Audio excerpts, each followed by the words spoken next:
En vrai, j'ai l'impression que ça fait 15 ans que j'ai pas tourné alors que ça fait littéralement quelques jours. Salut à tous et bienvenue sur Geek World. Dans cette nouvelle vidéo, on va faire le point sur l'actu manga et animé de ces derniers jours, de ces dernières semaines. Et oui, je vous avais dit que j'avais pas oublié l'actu manga, c'est juste que j'étais absolument overbooké dans tous les sens. Bref, on va passer en revue tout ce qui s'est passé justement ces derniers jours. Il y a eu vraiment des grosses annonces côté animé, mais également côté manga. Mais on va regarder ça ensemble tout de suite. Par contre, comme toujours avant de débuter la vidéo, je vous invite vraiment à lâcher les pouces bleus si vous voulez vraiment m'aider à mettre mon contenu en avant sur YouTube, surtout en ce moment où c'est un peu plus compliqué. Vous abonner à la chaîne si vous découvrez justement cette chaîne avec cette vidéo. Et pour rappel, je suis dispo sur TikTok, Instagram et Twitter. Les liens sont en description. Et en ce moment, je suis hyper actif sur TikTok où vous avez quasi une vidéo tous les 2 jours. Bon, dans un premier temps, je propose de commencer avec les grosses informations qui sont tombées. Déjà, premièrement, ça y est, c'est officiel. On va voir un nouveau film One Piece. Il sera intitulé One Piece Red, un peu comme ce qu'on a eu depuis quelques temps déjà. Quand on a eu One Piece Gold, on a eu One Piece Z, on a eu One Piece Stampede. Enfin, à chaque fois, c'est des titres très courts. Et là, apparemment, ce film, donc One Piece Red, sera centré sur Shanks. Donc autant vous dire que voilà, la hype est au maximum, surtout que c'est un personnage que tout le monde kiffe, mais au final on sait rien du personnage quasi, et on l'a vu dans le manga très récemment encore. Donc perso, je suis très curieux d'en apprendre plus. Il faut savoir que le film sortira au Japon le 6 août 2022, l'attendez pas en France pour cette date, c'est mort, faudra attendre quelques mois, je pense la fin d'année 2022 pour le découvrir en même temps que les japonais, c'est impossible. Le script il sera écrit par, attention faut que je le prononce, Kuroiwa Tsutomu, qui avait déjà justement réalisé le premier OAV de One Piece et qui avait bossé, si je dis pas de conneries, sur One Piece Gold, qui sera donc de retour dans la franchise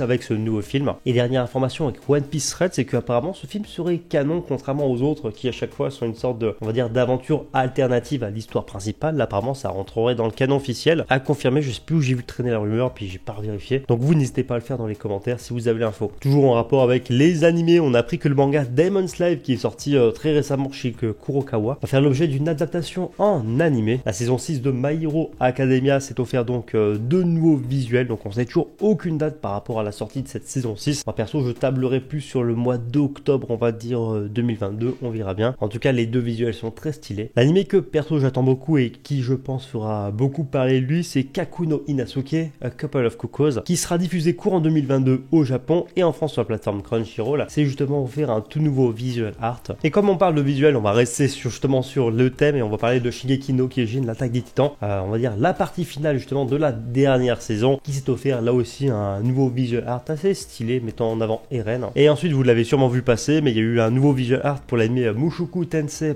partie 2, donc je vous dévoile ce visuel avant de passer au reste. Ainsi, dernière information que j'avais oublié justement concernant les animés mais en France, donc là ça va vraiment vous intéresser, tout simplement parce que hier soir donc Crunchyroll a annoncé une multitude de projets d'animés qu'ils distribueront en 2022, et pour le coup franchement si vous n'avez toujours pas pris d'abonnement chez Crunchyroll, moi perso c'est déjà le cas, je pense que vous allez rapidement sauter le pas, parce qu'en 2022 Crunchyroll distribuera l'anime Spy Family qui sera sûrement un des plus gros cartons je pense de 2022, on verra. Crunchyroll distribuera également A Couple of Cuckoos, donc sur la plateforme comme je vous l'ai évoqué juste avant. Ils distribueront également l'anime Shikimori is Not Just Cutie, ainsi que le très attendu anime Awashi, donc un manga de football que je vous recommande même si vous n'êtes pas fan de football. Bref, va y avoir du lourd. Pour la partie manga, on a appris que l'auteur de Phantomster, Kento Matsura, serait justement au dessin d'un nouveau one-shot qui sera publié sur l'application Manga Plus, enfin plutôt dans le Jump Plus, et ce one-shot sera intitulé Sekai no Oori no Pen Friend. Ça sortira le 22 novembre prochain au Japon, et au scénario on retrouvera Seka Iwata. Autrement, on a appris que le manga Blue Period avait dépassé les 4,5 millions de copies en circulation pour son manga, donc pour ses 11 premiers tomes. La couverture du livre célébrant le 20e anniversaire du manga Fullmetal Alchemist a été dévoilée, je la trouve absolument géniale. On a appris que le manga Kingdom de Yasuhisa Hara avait dépassé la barre des 84 millions de copies en circulation pour l'ensemble des tomes de la série pour l'instant, à savoir notamment pour les 63 premiers tomes de la série. Le manga Shangri-La Frontier a quant à lui dépassé les 1,3 million de copies en circulation pour ses 6 premiers tomes. Et enfin, côté actu manga, on terminera là-dessus avant de conclure l'émission, mais il va y avoir un nouveau spin-off pour Jojo Bizarre Adventure,